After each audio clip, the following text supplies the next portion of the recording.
Bonjour à toutes et à tous, bienvenue sur le plateau de Smart Food, votre magazine quotidien qui s'intéresse à l'alimentation sous toutes ses formes. Aujourd'hui, je vous propose de partager en notre compagnie une petite pause café. Le café, c'est l'une des boissons préférées des Français. Certains même ne pourraient pas s'en passer, je sais de quoi je parle. Café en grains ou moulu, dosette ou capsule, peu importe la forme, peu importe la cafetière, pourvu qu'on ait le goût.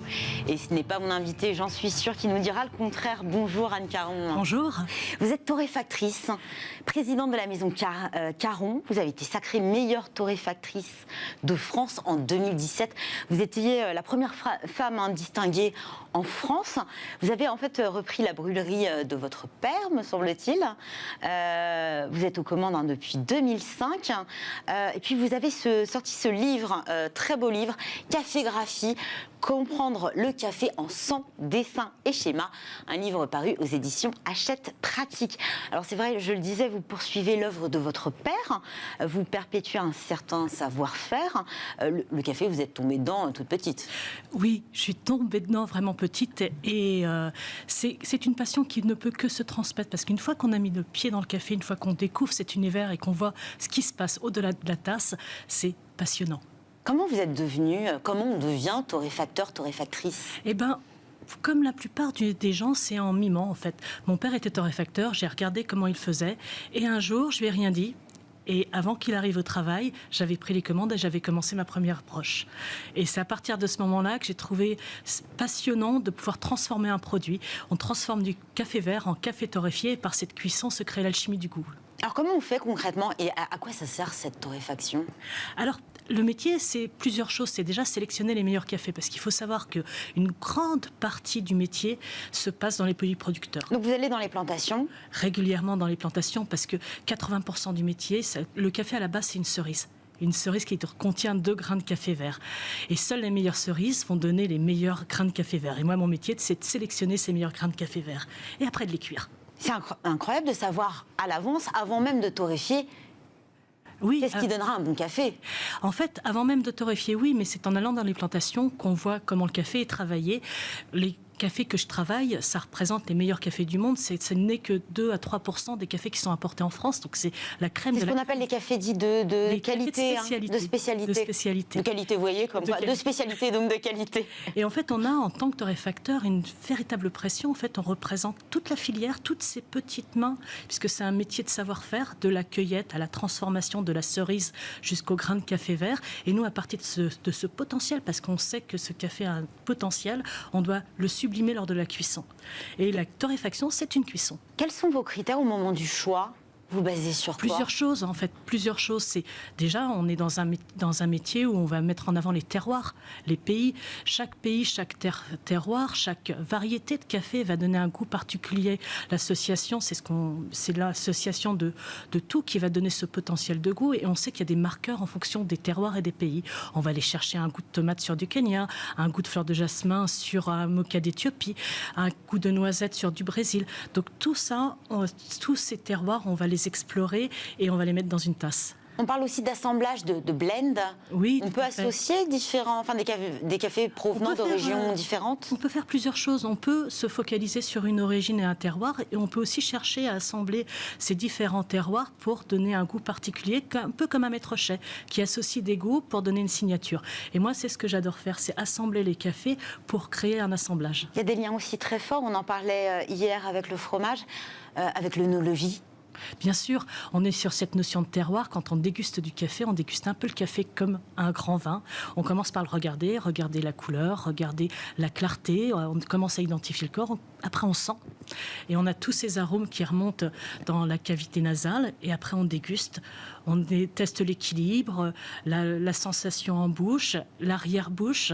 Et voilà, c'est très, très, très proche du vin. Et on retrouve toutes les palettes qu'on peut avoir dans le vin. Pour revenir sur le choix que vous faites en vous rendant dans les plantations, la Commission européenne qui propose d'interdire l'importation de produits contribuant à la déforestation, cela concerne notamment le bœuf, le cacao, mais aussi le café.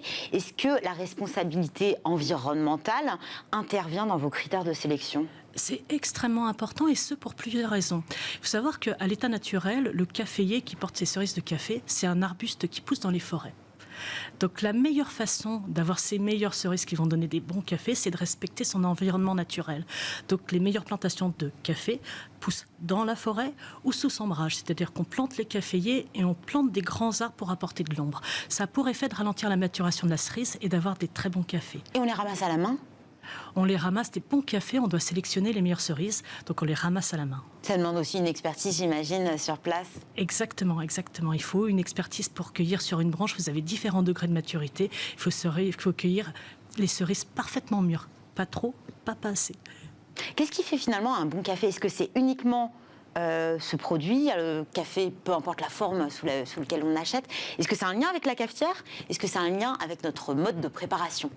En fait, un bon café, c'est déjà 80% du travail qui est fait en pays producteur pour obtenir ce bon café vert. Après, c'est la cuisson. Parce que comme toute cuisson, on peut sublimer un bon produit ou sinon on peut rater ou passer à côté. Tout le monde sait cuire un steak, mais cuire un steak, c'est pas si facile que ça. Non. Et après, la préparation est essentielle. C'est-à-dire qu'il faut respecter le produit.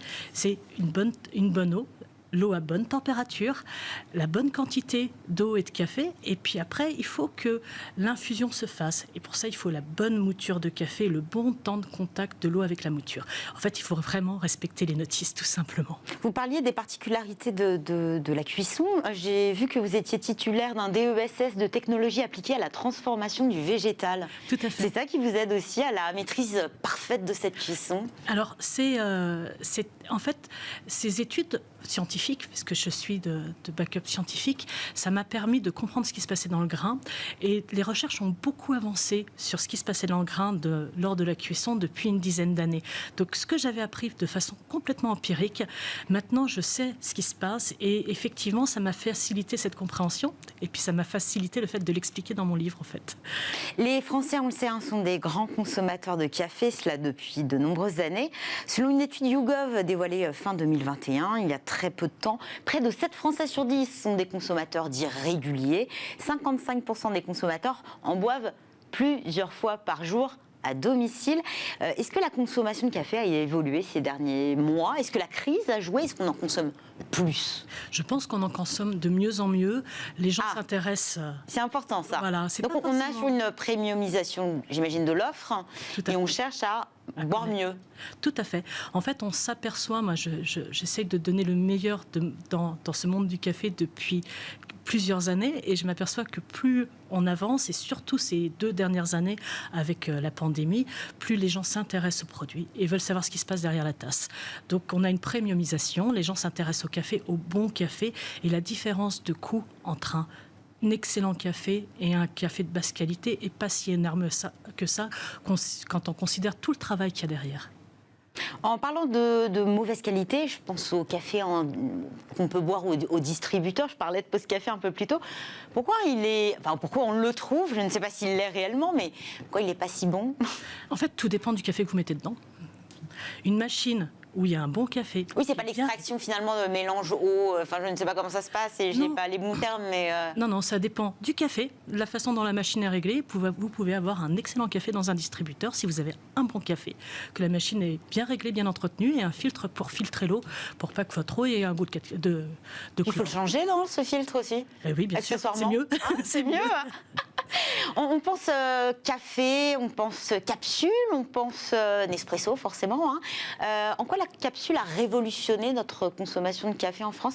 Est-ce que c'est ça aussi qui nous a aidé à nous tourner vers des cafés de spécialité, de qualité? En tout cas, à nous rendre compte que finalement il y avait des origines, il y avait des goûts différents, des intensités.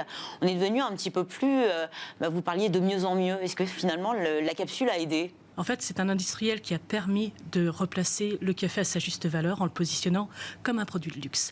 Et quand les gens ont commencé à consommer des capsules, ils se sont intéressés au produit. Mais bien que la capsule ne montre pas le produit, et à voir qu'il y avait des couleurs différentes, donc des goûts différents, donc à chercher le café qui serait le plus approprié. Et ça a ouvert finalement vers un autre monde qui est le monde des artisans du café. Et puis avec 10 petites capsules, a priori, on peut goûter aussi plusieurs variétés sans avoir à finir un paquet. Exactement. Un paquet. Quelles sont les grandes tendances du café actuellement? Je pense au bio, notamment. Oui, notamment, les grandes tendances du café aujourd'hui, c'est le café grain surtout. Donc, il y a un boom énorme du café les en gens, grain. Comment on l'explique? Certainement, avec le confinement, les gens ont voulu s'équiper de cafetières chez eux et ont opté pour des machines à café grain. Puis le télétravail. Hein. Et finalement, oui, le Encore et télétravail. toujours, donc, Et dans cette machine, la magie, c'est que le grain est vraiment moulu tasse par tasse. Donc, on a tout l'arôme du café qui est préservé jusqu'au dernier moment et on peut choisir son café et son torréfacteur. Donc café en grains, café bio un petit peu aussi. Est-ce que l'éco-responsabilité, je le disais, est devenue un critère, enfin est un critère de choix lors de votre sélection? Est-ce que c'est devenu aussi un critère de choix pour les consommateurs? En fait, quand on travaille avec des cafés de très très haute qualité, c'est induit. C'est-à-dire, on exige du torréfacteur qu'il ait une démarche éco-responsable. Éco-responsable, c'est à la fois le respect du producteur et aussi le respect de l'environnement et la maîtrise de l'impact qu'on génère sur l'environnement. On parle aussi d'une hausse des prix sur toutes les matières premières. Est-ce que ça peut faire du tort à la consommation de café ou, a priori, ça reste indolore? On parle de 1 à 2 euros le kilo, 2 à 3 centimes de plus sur un expresso. En fait, c'est ce que j'allais dire. C'est que finalement, ça peut être impressionnant d'avoir une hausse des prix qui est plutôt de l'ordre de 2 à 3 euros le kilo. Mais finalement, si on le rapporte à la tasse, ça reste que quelques centimes. Et tout ça pour préserver la filière et le café de qualité. Je trouve que finalement, j'ai bon espoir que ça n'impacte pas les cafés de grande qualité. Et on parle aussi de cette réouverture.